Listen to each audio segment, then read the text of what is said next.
Hey, Bill. Lovely to have you here. We have Bill Shapiro from Fast Company Magazine. Hi, Laura. Thanks for having me. You're welcome. Bill, what are you doing as Fast Company Magazine here at South by Southwest? South by Southwest is the beating heart of innovation and startups, of course, and so Fast Company has to be here to cover what's going on, to look for new talent, to look for new ideas, and to cover the scene. Mm-hmm. And we're also here to do something, we also have sessions here and we moderate sessions, and one of the exciting things we're doing is, along with South by Southwest, we've produced an oral history of 20 years of South by Southwest.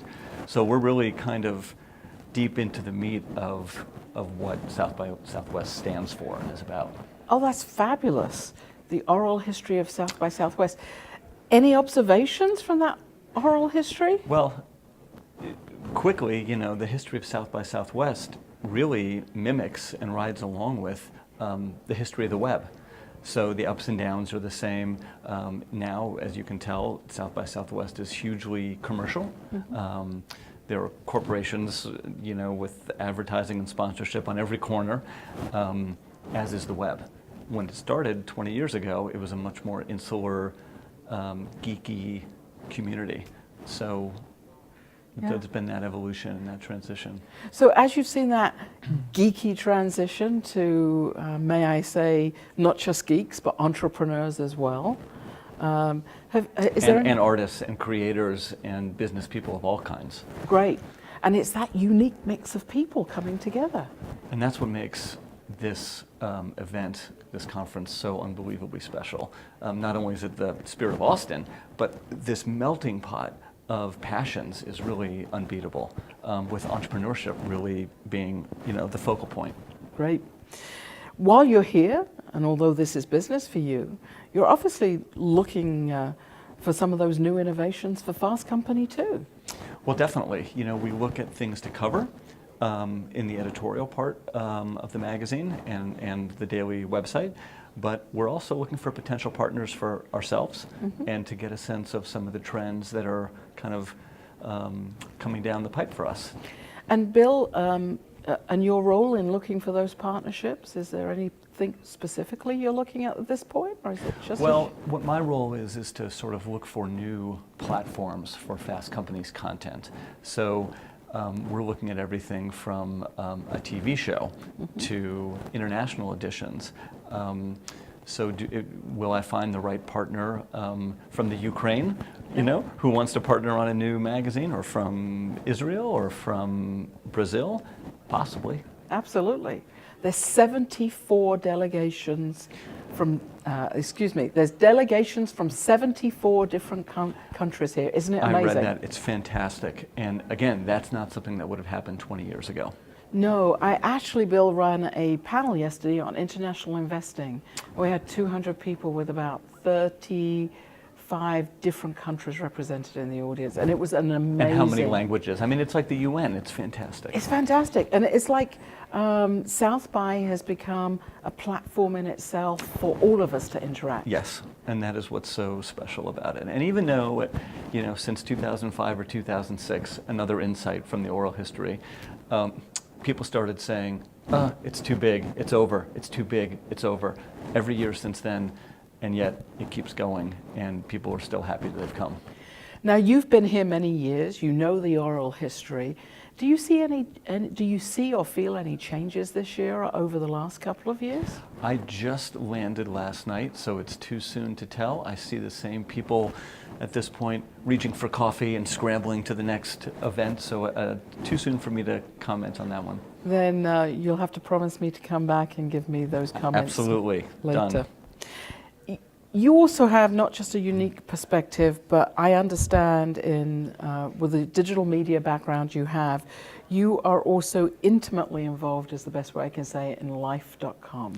I was the editor of Life magazine, and then we took the magazine and iterated to the next platform, which was Life.com, all digital. Mm-hmm. And so that exists today. I'm no longer involved with it, but it still is a piece of my heart. It's a phenomenal achievement. It was kind of a beautiful thing to have all those photographs going back all those years, photos that people hadn't ever seen before, because a lot of photos never made it into Life magazine, but we were able to unearth them and put them online. This whole issue of content is becoming more and more important. You know, in the entrepreneurial startup business, we say cash is king. Perhaps we can say in your business, content is king. Well, the real question is, what is content? Everybody today thinks everything is content. So is a recipe content? Maybe. Is a letter from a reader content? Is an advertiser tweeting? Is that content? Yes, but there is some bar, and the bar has to really be what the user or reader values. Because you can put, just because, you know, in the old days, just because you had an old Mac and you could do desktop publishing, it didn't make you a publisher that people wanted to read. Right. So everybody can create content, and everybody has a platform to do so and a distribution channel now, but how many of those are actually valued by a scalable audience? Well, and we like to feel like the content has been published in a manner that has strong editorial content, reliability, truth, something we can rely on. How do we do this with digital content? You can't. You know, the crowd has to decide what they trust and what they don't, and what's entertaining and what's not. And maybe it's not trustworthy, but it's really entertaining. You know, Fast Company has the benefit of being both. It's something that you can really trust, because the reporting is top-notch and the talent is top-notch, but they also do a terrific job of keeping it fun and keeping it poppy and modern. Well, and Fast Company has been a publication that's really helped the entrepreneurs get their message out. Well, we're all about innovation and creativity and what's next. And for many entrepreneurs, Fast Company is really sort of the Bible. It's the Bible, and it's the Bible that has been around a very long time. It's not as long as the Bible. No, not as long as the Bible, excuse me for saying that. But it's been a publication that has weathered the transitions in the publication media business, which has been kind of tumultuous in the last few years. Yeah, and that's what's very exciting about my job now, is because you know, we've done great with the print. We're doing unbelievably well with digital, with all the sites that we have. But now there's ebooks, and now there's events, and what else? Right. And so, you know, online is very saturated with news sources. So what's next? That's one of the things that we're looking at. That's one of the reasons why we're here.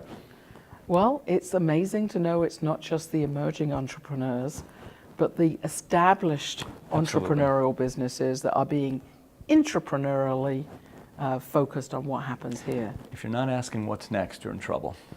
I think that's a good line that I'd like to use later on again in the day, Bill. So again, if you're not asking what's next, you're in trouble. Here we have Bill Shapiro from Fast Company magazine. Bill, thank you. Thanks so much.